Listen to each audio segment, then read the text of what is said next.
A 3-month FBI crackdown on violent gangs and illegal drugs ended with a bang. The arrest of 50 Latin King gang members. They also seized hundreds of thousands of dollars and enough fentanyl to kill 5 million Americans. Joining us this morning to discuss is former FBI Special Agent in Charge and former head of the Chicago PD, Jody Weis. Jody, good morning to you. A big success for the agency, shows how the FBI really taken down all these violent gang networks in America. Latin Kings, founded there in Chicago. You were very familiar with them. Talk very briefly about this operation and why it was so important to get these guys off the streets. Well, you know, Jen, they've been around for a long time. I think the Latin Kings started in the 50s, and they're probably one of the largest and most structured Latin gangs in the country. But you know what impressed me about this investigation was the speed.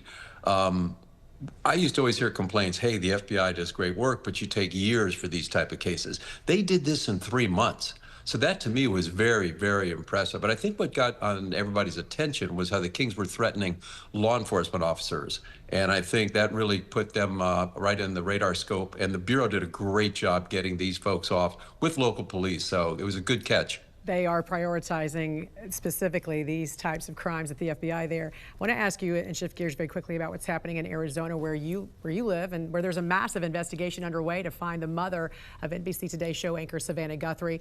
There's so many questions about this and a lot that doesn't make any sense. First, you don't hear every day an 84-year-old grandma being abducted from her home. Her cell phone was left, her car was left, her wallet was all left behind. We also know that Savannah's sister was the last one to see her and actually was taking her home from dinner, so she saw her that night.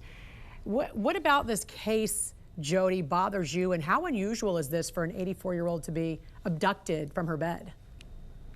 Yeah, this is a strange case because nothing seems normal.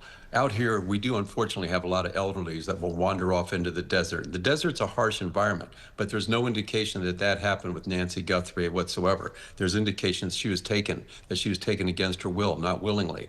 So the whole aspect of this thing, with her daughter's high-profile position, you'd immediately think, okay, kidnapping, money. But there's been no ransom demand. Right. So this is what really troubles me, because you have to remember, time is Nancy Guthrie's enemy. She apparently has medication she has to take on a daily basis. And if she doesn't get those, this could turn into a fatal situation for her. So time is what these investigators are really working against. It seemed like from the bounce they thought there was foul play involved. They had homicide investigators at that house, it seemed like, pretty quickly. What was your thoughts behind that? And how unusual is it for, again, an 84-year-old being taken from their home? Yeah, at first I was kind of confused because the sheriff didn't say why he thought there was foul play. Correct. Clearly now there's indication there was a struggle, the place was in disarray. I understand there might have been some blood found. It is unusual. With her daughter's high profile, again, my first thought was kidnapping, money, but there's been nothing has come out. But now the investigation really has to work out just slowly, methodically. Thank God they have her phone, because they can go that and see her inner circle. Who did she interact with? Who had access to the home? So you think this is All more that of will an be tracked down. you think this is more of an inner circle type of a situation?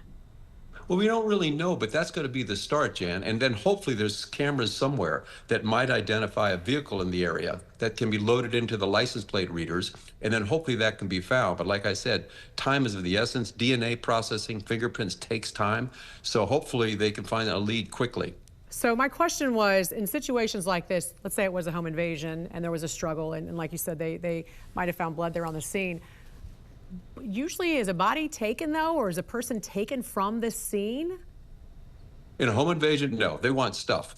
No, the criminals are going to come in, they're going to take something of value, get in, get out. Hopefully they won't hurt the victim. But in this one, nothing was taken. Her phone was left, her wallet, her purse was there, keys were there. Nothing apparently of value was taken in the home. So clearly the focus was on Nancy Guthrie. But what we don't know right now was why. Without getting a ransom demand, I have no idea as to why someone would take an 84-year-old person with a high-profile daughter, and then all you hear is radio silence and nothing afterwards. And time is the criticality. Correct. In this case. But we're also hearing, too, that she couldn't walk more than 50 yards. So so she might have also had to have been carried out if she couldn't walk that far. So there's lots of questions and lots of variables. In the meantime, is it unusual that we're not seeing more, do you think, from the family, more pleas from help from the family?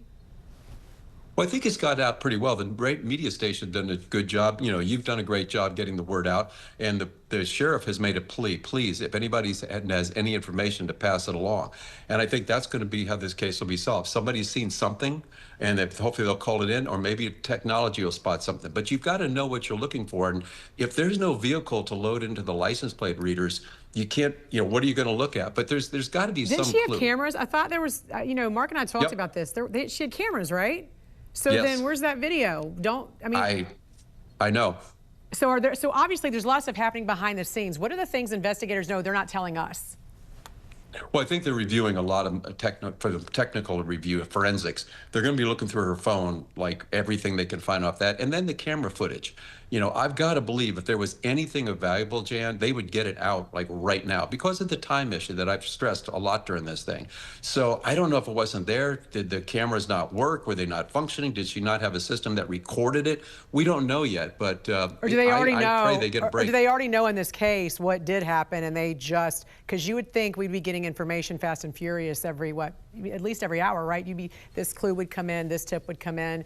And I'm not sure what that area is like as far as whether it's super desolate and there might not be enough cameras of other neighbors' houses where they could have caught something on their cameras. But it does seem very unusual. We're not hearing more details about how this investigation is going. Yeah, it sure does. It sure does. All right. Former FBI Special Agent in Charge and former head of the Chicago PD, Jody Weis, thanks for joining us this morning. We appreciate it. Thanks, Jan.